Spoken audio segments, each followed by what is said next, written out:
નમસ્કાર વિદ્યાર્થી મિત્રો, હવે આપણે માર્કેટિંગ મેનેજમેન્ટ પ્રેક્ટિસ સબ્જેક્ટની અંદર જો એનો સિલેબસ જોઈ લઈએ. સિલેબસ તો અમે આગળ તમને કહી દીધો છે, એનો ગુણભાર કયા ચેપ્ટરનો કેટલો ગુણભાર છે, ન્યૂ સિલેબસ પણ એ પણ જોઈ લઈએ.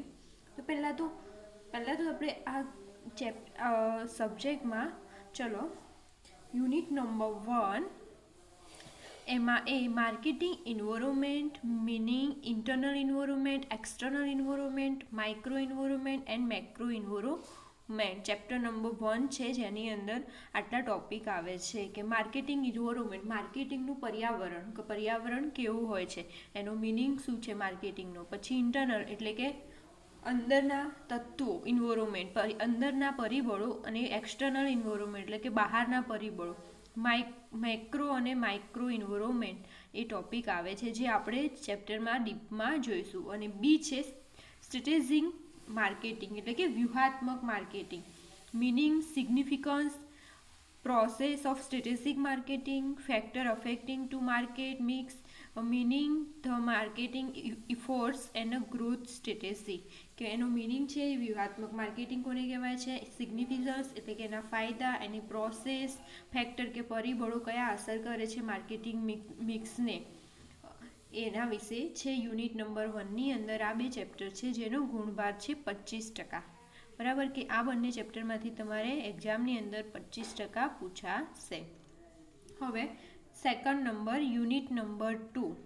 જો યુનિટ નંબર 2ની અંદર એ પ્રોડક્ટ ઇનોવેશન એટલે કે નવીનીકરણ, પેદાશનું નવીનીકરણ, પ્રોડક્ટ. પછી કે પ્રોડક્ટ કોને કહેવાય, એનું મિનિંગ, એનું ક્લાસિફિકેશન, કે પ્રોડક્ટનું ક્લાસિફિકેશન કરવામાં આવે છે. ક્લાસિફિકેશન તમને ખ્યાલ હશે કે એક જ બ્રાન્ડની વસ્તુને અલગ અલગ પ્રોડક્ટમાં અલગ અલગ હોય છે. જેવી રીતે કે નેસ્લેની કોફી છે, એની ચોકલેટ છે, એવી રીતે અલગ અલગ. પછી પ્રોડક્ટ ઇનોવેશન કે નવીનીકરણ કરવામાં આવે. નવીનીકરણ એટલે કે તમને ખ્યાલ જ હશે કે પહેલાંના જમાનામાં જે બ્લેક એન્ડ વ્હાઇટ ટીવી હતી, એ અત્યારે નવીનીકરણ થઈ અને કઈ થઈ ગઈ છે, રંગીન અને LED આવી ગઈ છે. તો એ શું થયું છે, ટીવીમાં નવીનીકરણ. એના મિનિંગ આપ્યું છે, એની ટાઈપ્સ કે એના પ્રકારો છે, પ્રોડક્ટિવિટી લાઈફ સાયકલ, અને પ્રોડક્ટ પોલિસી કે પ્રોડક્ટની પોલિસી કઈ છે. તો એ યુનિટ નંબર 2ની અંદર 1 નંબર. પછી છે બી પ્રોડક્ટ લાઇન, પેદાશની લાઇન, કે meaning, product line, length, line strategy, decision, line filling decision, line modernisation decision, અને પ્રોડક્ટ મિક્સ સ્ટ્રેટેજી. કે પ્રોડક્ટ પેદાશની લાઇન કઈ છે, એનો મિનિંગ છે, પેદાશની લાઇન, એની લેન્થ, લંબાઈ કેટલી છે, લાઇન સ્ટ્રેટેજિક ડિસિઝન કે એનો ડિસિઝન શું છે, એના વિશેની માહિતી છે, જે આપણે ચેપ્ટરની અંદર ડીપમાં હું તમને સમજાવીશ. એનો પણ ગુણભાર છે 25%. બંને ચેપ્ટર ભેગા થઈને પ્રોડક્ટ ઇનોવેશન અને પ્રોડક્ટ લાઇન. બરાબર છે. હવે આપણે જોઈએ યુનિટ નંબર 3. એમાં chapter number marketing channel and communication intermediator of distribution channel, કે માર્કેટિંગની ચેનલ કઈ છે અને એનું કોમ્યુનિકેશનના ઇન્ટરમીડિયેટ્સ છે. પછી છે યુઝફુલ ઓફ ઇન્ટરમીડિયેટ્સ, કે આપણે માર્કેટિંગ કરીએ છીએ તો એની અંદર કયા કયા ઇન્ટરમીડિયેટ્સ કે અંદરના ઇન્ટરમીડિયેટ્સ યુઝ થાય છે. Types of channel of distribution, કે પ્રકારો આપ્યા છે ચેનલના. સિલેક્શન ઓફ માર્કેટિંગ ચેનલ, કે સિલેક્શન ઓફ માર્કેટિંગ ચેનલ. અને બીજું ચેપ્ટર છે માર્કેટિંગ કોમ્યુનિકેશન, મિનિંગ, કોમ્યુનિકેશન. એ તો તમને ખ્યાલ જ હશે, માર્કેટિંગ કે આપણે જે વાત કરીએ છીએ એનો મિનિંગ, સિગ્નિફિકન્સ, એના ફાયદા, પ્રોસેસ ઓફ માર્કેટિંગ કોમ્યુનિકેશન કે એની કઈ પ્રોસેસ છે, અને ડિસિઝન ઓફ માર્કેટિંગ કોમ્યુનિકેશન. તો આ બંને ચેપ્ટરનો ભાર થાય છે ગુણભાર 20%. હવે એના પછી છે યુનિટ નંબર 4. તો યુનિટ નંબર 4ની અંદર internal marketing meaning, international marketing meaning, international marketing environment, economic environment, political, legal and cultural environment. કે ઇન્ટરનેશનલ માર્કેટિંગ કે આંતરરાષ્ટ્રીય માર્કેટિંગનું મિનિંગ, એને આંતરરાષ્ટ્રીય માર્કેટિંગના પરિબળો. પછી એમાં છે ઇકોનોમિક આર્થિક પરિબળ, પોલિટિકલ એટલે કે રાજકીય પરિબળ, પછી છે કલ્ચરલ સામાજિક પરિબળ. એ પરિબળો આપેલા છે. તો અને એની અંદર યુનિટ નંબર 4ની અંદર એની અંદર ચેપ્ટર નંબર 2 છે international marketing decision, market selection decision, entry in international marketing decision, direct investment investment in international marketing અને માર્કેટિંગ મેક્સ ડિસિઝન, કે ઇન્ટરનેશનલ માર્કેટિંગની અંદર શું ડિસિઝન લઈ શકે છે, કે માર્કેટ સિલેક્શન, કે કયું માર્કેટ આપણે ઇન્ટરનેશનલ માર્કેટની અંદર સિલેક્ટ કરીએ છીએ, એન્ટ્રી મોડ ઇન ઇન્ટરનેશનલ, કે કેવી રીતે એન્ટ્રી કરીશું આપણે ઇન્ટરનેશનલ માર્કેટની અંદર, અને માર્કેટિંગ મિક્સ, કે બધું માર્કેટિંગ મિક્સ એનું ડિસિઝન. તો એ થઈ અને થાય છે 25% ગુણભાર તમારે છે એનો થઈને. બરાબર છે. જો વિદ્યાર્થી મિત્રો તમને ખ્યાલ આવી ગયો હશે કે યુનિટ 1ની અંદર 25% ચેપ્ટર વાઇઝ ગુણભાર છે, યુનિટ 2ની અંદર 25% ગુણભાર છે, યુનિટ 3ની અંદર 25% ગુણભાર છે, અને યુનિટ 4ની અંદર પણ 25% ગુણભાર છે. હવે આપણે લઈએ માર્કેટિંગ યુનિટ નંબર 1. જો યુનિટ નંબર 1, હવે યુનિટ નંબર 1ની અંદર પહેલું chapter marketing environment. Marketing environment. તો ચલો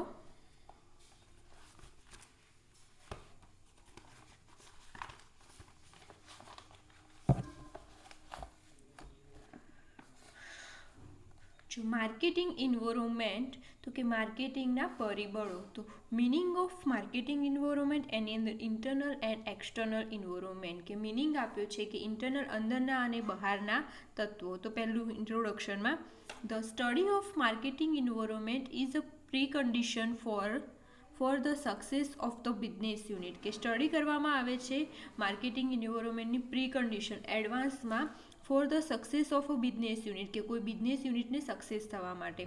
પછી છે marketing management plan future a business opportunity on the basis of a proper analysis and estimation of marketing environment. Moreover, it is necessary to form marketing strategy with the help of a logical thought of the various factors affecting marketing to face possible marketing uncertainty in the future, to the stable in a marketing competition and stand to the market and analysis of marketing environment is a very important. શું કહે છે કે marketing management એટલે ફ્યુચરનો plan હોય છે, ફ્યુચરમાં આપણું business success થવા માટેનું, અને પ્રોપર એનાલાઇસિસ કરવામાં આવે છે અને એસ્ટિમેશન કાઢવામાં આવે છે માર્કેટિંગ ઇન્વાયરમેન્ટનું. Moreover, necessary to forms marketing strategy with the help of logical throughout in the various factor affecting marketing to the face possible marketing occurrence in the future, કે ફ્યુચરની અંદર શું પોસિબિલિટી છે એના વિશે માહિતી મેળવવામાં આવે છે.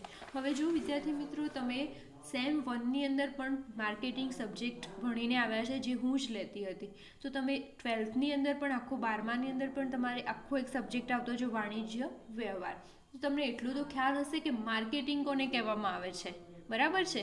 માર્કેટિંગ કોને કહેવામાં આવે છે, પહેલો ક્વેશ્ચન મારો એ થાય છે. જો માર્કેટિંગ એટલે કે પહેલું તો ઘણા બધા સ્ટુડન્ટ ઓલમોસ્ટ મને એવો જ આન્સર આપે છે કે માર્કેટિંગ એટલે વસ્તુની ખરીદ અને વેચાણ કરવું. બરાબર છે.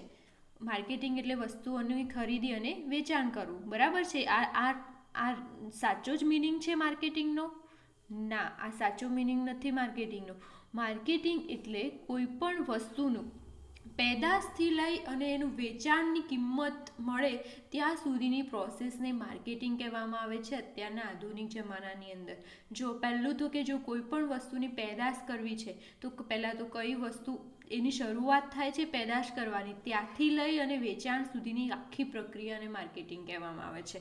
તો પહેલાં કે એ વસ્તુ ક્યાં ઉત્પાદિત કરશું, એનું ટ્રાન્સપોર્ટેશનની સુવિધા ક્યાં હશે, ફેક્ટરી ક્યાં નાખશું, એની પ્રાઇસ શું રાખશું, એનું પહેલાં એનાલાઇસિસ કરવામાં આવે છે અને પછી જ એ વસ્તુ કઈ છે બનાવવામાં આવે છે. પછી એની માર્કેટિંગની અંદર ઘણી બધી સુવિધાઓનો સમાવેશ થાય છે. જો એ વસ્તુનું પેદાશ, પ્રોડક્ટ, પ્રાઇસ, પ્લેસ એ બધું તો આવે જ છે, પણ એની અંદર પણ કે ટ્રાન્સપોર્ટેશન સુવિધા ક્યાં રાખશું, એનું બધું આયોજન કરવાનું, પછી પૈસાનું આયોજન આર્થિક બજેટ બનાવવાનું, આપણું બજેટ બનાવવાનું હોય છે. પછી છે કે એનો એડવર્ટાઇઝમેન્ટ માટે કયા પરિબળોનો કઈ વસ્તુઓ યુઝ કરશું માર્કેટિંગની અંદર, માર્કેટિંગની વસ્તુની એડવર્ટાઇઝ માટે. પછી વેચાણ કઈ રીતે કરશું, ડીલર થ્રુ કરશું, ડાયરેક્ટ ગ્રાહક ટુ ગ્રાહક કરશું, કે પછી કે ઓનલાઈન એનું વેચાણ કરીશું. પછી અમુક એવી વસ્તુ હોય છે કે વેચાણ પછીની પણ એમાં સેવાઓ પૂરી પાડવામાં આવે છે. તો એને વેચાણ પછીની સેવાઓ સુધીની આખી પ્રક્રિયાને માર્કેટિંગ કહેવામાં આવે છે, જે આપણે ડીપમાં જોઈશું.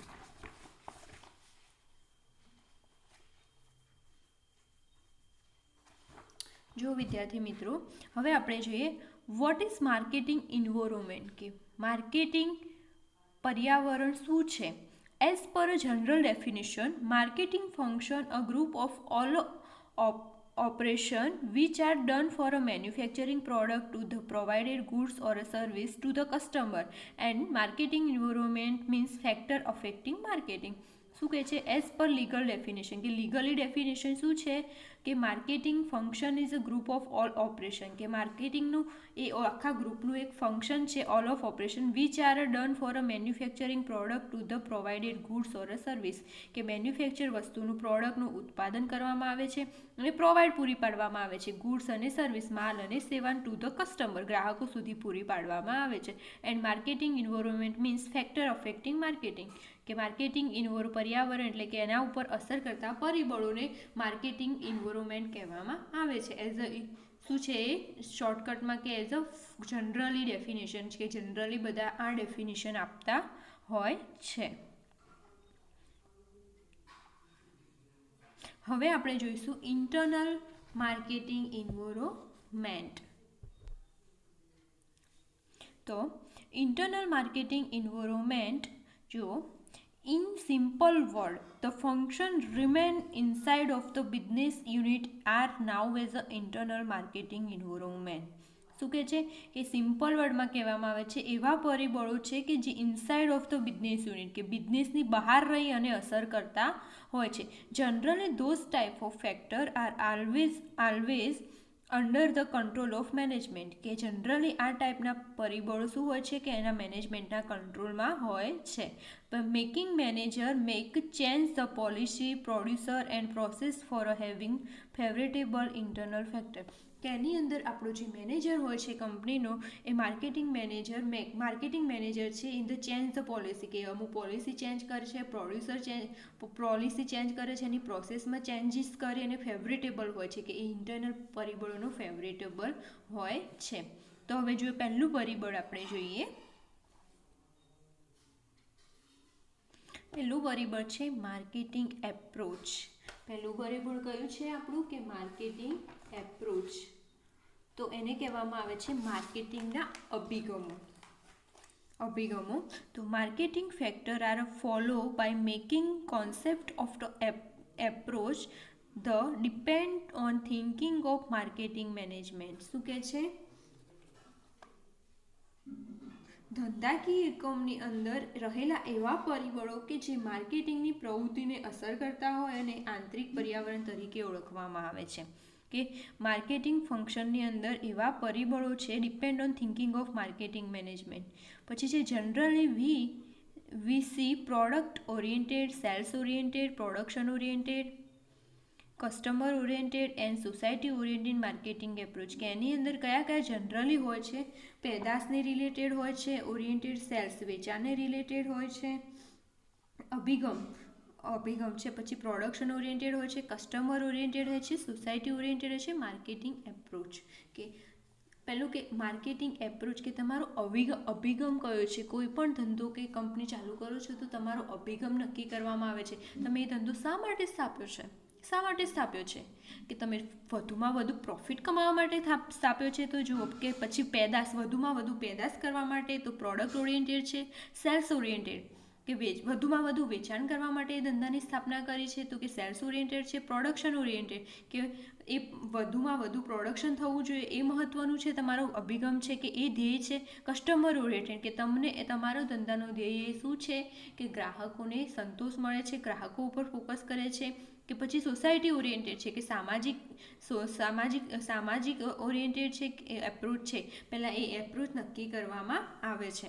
પછી marketing manager perform marketing activity by considering both customer and society. શું કહે છે? માર્કેટિંગ મેનેજર પરફોર્મ કરે છે, એનું પ્રવૃત્તિ કરે છે marketing activity by considering by all customer, કે માર્કેટિંગની એક્ટિવિટી કરે છે ગ્રાહકો અને સોસાયટીની વચ્ચે. જો in a short it is a important internal factor affecting marketing environment, કે ઇન અ શોર્ટ, કે આ મહત્વનું પરિબળ છે, કે તમારો અભિગમ નક્કી કરવામાં આવે છે. હવે પહેલાં સ્ટાર્ટિંગમાં શેનો અભિગમ હોય છે કે પહેલાં હતો કે વધુમાં વધુ વેચાણ થવું જોઈએ એનો અભિગમ હતો. પછી વસ્તુ પેદાશ થઈ અને પડી રહે, પાછળ જોવામાં ચેક કરવામાં નહોતું આવતું કે ગ્રાહકને કેટલું સંતોષ મળે છે કે નથી મળતો. પરંતુ અત્યારના આધુનિક જમાનાની અંદર ઓલમોસ્ટ કંપનીના ઉત્પાદક કરનાર કંપની ધારકોનો શું અભિગમ હોય છે? Customer oriented. ગ્રાહકોને સંતોષ થવો જોઈએ. જો તમારો ગ્રાહક એકવાર સંતોષ કરશે તો એ નેક્સ્ટ ટાઈમ બીજી વખત તમારી એ વસ્તુ લેવા માટે તમારી જોડે આવશે અને જોડે 2-3 ગ્રાહકને પણ લેતો આવશે. તો તમારી એ વસ્તુ એવી હોવી જોઈએ કે ગ્રાહકને જનરલી સંતોષ હોવો જોઈએ. જો અત્યારે ગ્રાહકને બજારનો કિંગ ઓફ માર્કેટ કે બજારનો રાજા કહેવામાં આવે છે. એટલે હાલ અત્યારે આધુનિક જમાનાની અંદર આપણો માર્કેટિંગ એપ્રોચ કયો હોવો જોઈએ? ઓલમોસ્ટ કસ્ટમર ઓરિએન્ટેડ હોય છે. હવે જોઈએ topic number 2,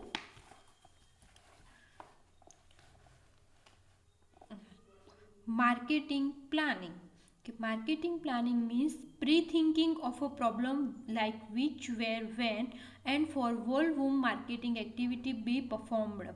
It is necessary to forecast various means the achieving marketing goal in the time of a low cost. શું કહે છે કે માર્કેટિંગનું તમારું પ્લાનિંગ આયોજન હોવું જોઈએ. કે પ્લાનિંગ મીન્સ પ્રી થિંકિંગ, કે એના અગાઉથી તમારે કોઈ પણ કંપની કે ધંધાની સ્થાપના કરી છે તો એના પહેલાંનું પ્લાનિંગ હોવું જોઈએ કે લાઈક આ પ્રોબ્લેમ થશે તો એનું સોલ્યુશન શું હશે, કેવી રીતે સોલ્યુશન કરશું, વેન ક્યાં કરશું, ફોર વેમ વિલ માર્કેટિંગ એક્ટિવિટી, કે માર્કેટિંગ એક્ટિવિટીને અસર કરે છે. એનું આયોજન પ્રકાર કરતી વખતે વિવિધ પરિબળો અંગે પૂર્વ અનુમાન કરવું પણ જરૂરી છે. એનું પૂર્વ અનુમાન પણ કરવું જરૂરી છે. અને માર્કેટિંગનું ધ્યેય શું હોય છે? સ્વયં કે ઓછા, એનો આપણો મેઇન ગોલ હોય છે કે time of the low cost, ઓછા ખર્ચે અને ઓછા ટાઈમમાં આપણને ફટાફટ એ આપણો ગોલ સક્સેસ કરી શકીએ, કે આપણી જે ઈચ્છા, આપણો જે ગોલ નક્કી કર્યો છે એ પૂરો કરી શકે છે. તો કે માર્કેટિંગનું પહેલાં આયોજન કરવામાં આવે છે, પ્લાનિંગ કરવામાં આવે છે. હવે એના પછીનું છે 3rd નંબરનો ટોપિક, માર્કેટિંગ ઓર્ગેનાઇઝેશન. તો કે માર્કેટિંગ વ્યવસ્થા તંત્ર. તો માર્કેટિંગનું વ્યવસ્થા તંત્રમાં જોઈએ, effectiveness of a marketing activity depend on the organisation. Implementation of marketing planning is always made by organization. In a marketing organization, important of depend hand on supervisor are consistent. Marketing organization having liner control become more successfully. શું કહે છે કે માર્કેટિંગનું આયોજન તમારું કેવું હોવું જોઈએ છે? તો માર્કેટિંગની કઈ પ્રવૃત્તિ ક્યારે, કેટલા પ્રમાણમાં, કયા વિસ્તારમાં કોણ કરશે વગેરે પ્રશ્નોનું પૂર્વ વિચારણા એટલે કે માર્કેટિંગનું આયોજન કરેલું હોવું જોઈએ છે. પછી આપણે કંપની ચાલુ કરવાના છીએ તો એના પહેલાં આ બધું પૂર્વ આયોજન કરેલું હોવું જોઈએ કે આ ડિસિઝન કોના, આ પ્રોડક્ટ ડિપાર્ટમેન્ટ છે તો એના ડિસિઝનમાં આવે છે, આ માર્કેટિંગ ડિપાર્ટમેન્ટનો મેનેજર છે તો એના ડિપાર્ટમેન્ટમાં આવે છે આ વસ્તુનું વિચારણા કરવાની, આ વસ્તુ ક્યારે કોણ કરશે. પછી તમે કંપની ચાલુ થઈ ગઈ અને પછી બધી આડેધડ કોઈ પણ વ્યક્તિને કામ આપી દો છો તો પછી તમારું એ કંપની ક્યારેય સક્સેસ નહીં જાય. માટે કે કઈ વ્યક્તિ માર્કેટિંગની પ્રવૃત્તિ, એ વસ્તુ, આ પ્રવૃત્તિ ક્યારે, કોણ, કેટલા પ્રમાણમાં, વિસ્તારમાં કરશે એનું અંગેની પૂર્વ વિચારણા એનું પહેલાંથી આયોજન કરેલું હોવું જોઈએ. આ પ્રકારનું આયોજન કરતી વખતે વિવિધ પરિબળો અંગે પૂર્વ અનુમાન કરવું પણ જરૂરી છે. કે આપણે આ વસ્તુનું ઓલું કરતા હોઈએ આયોજન, ત્યારે પૂર્વ અનુમાન કરવું પણ મહત્વનું છે.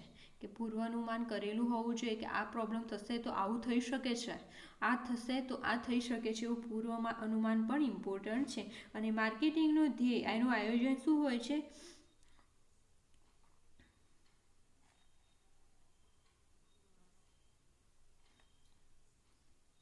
માર્કેટિંગ આયોજનનો અમલ તેના વ્યવસ્થા તંત્ર દ્વારા થાય છે. માર્કેટિંગ વ્યવસ્થા તંત્રમાં વિવિધ વિભાગીય અધ્યક્ષો અને નિરીક્ષકોનું મહત્વ વિશેષ છે. કે માર્કેટિંગ વ્યવસ્થા તંત્ર મહત્વનું છે.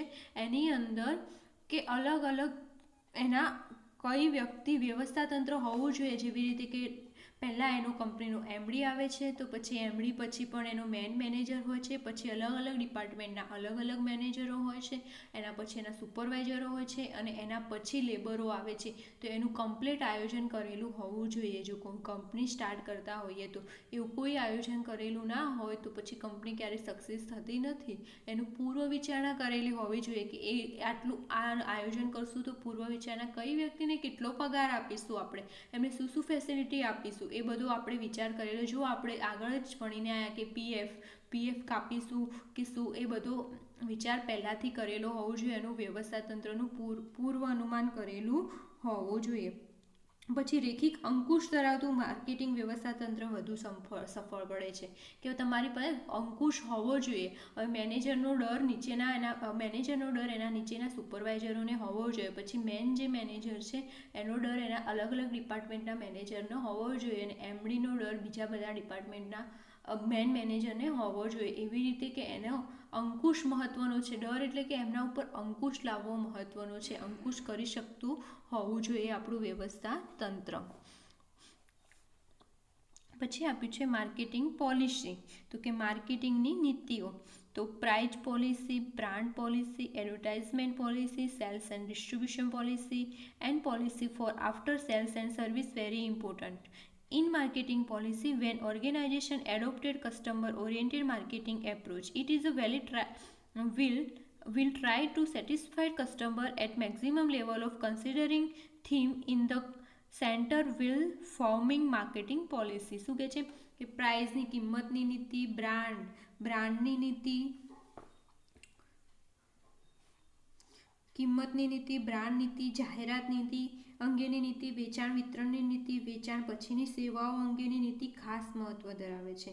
જ્યારે ગ્રાહકલક્ષી માર્કેટિંગ અભિગમ અપનાવ્યો હોય ત્યારે નીતિ ઘડતર વખતે ગ્રાહકોને કેન્દ્રમાં રાખી અને તેમને મહત્તમ સંતોષ આપવો એ પ્રયત્ન કરવામાં આવે છે. કે આપણે ધંધો ચાલુ કર્યો છે તો આપણો પહેલો તો મેં અભિગમ કહ્યો હતો કે આપણો અભિગમ, આપણી નીતિ કઈ છે કે પ્રાઇસ પોલિસી કે કિંમતને લગતી નીતિ છે કે ઓછામાં ઓછી કિંમતથી વસ્તુ પૂરી પાડી. બ્રાન્ડ કે આપણી પેદાશ કે આપણી બ્રાન્ડ હાઈ લેવલની આપવી, ભલે પછી કિંમત ગમે તેવી હોય. કે પછી એડવર્ટાઇઝમેન્ટની પોલિસી કે જાહેરાત કરવા માટે કઈ વસ્તુનું સિલેક્શન કરીશું. અત્યારે તમને ખ્યાલ જ છે ઓનલાઈન જાહેરાત કરીશું, વોટ્સઅપ થ્રુ કરીશું કે ટીવીમાં કરશું કે બોર્ડ મારીશું. પછી સેલ્સ એન્ડ ડિસ્ટ્રીબ્યુશન પોલિસી કે વેચાણ કઈ રીતે કરશું, દલાલ થ્રુ કરશું, ગ્રાહક ટુ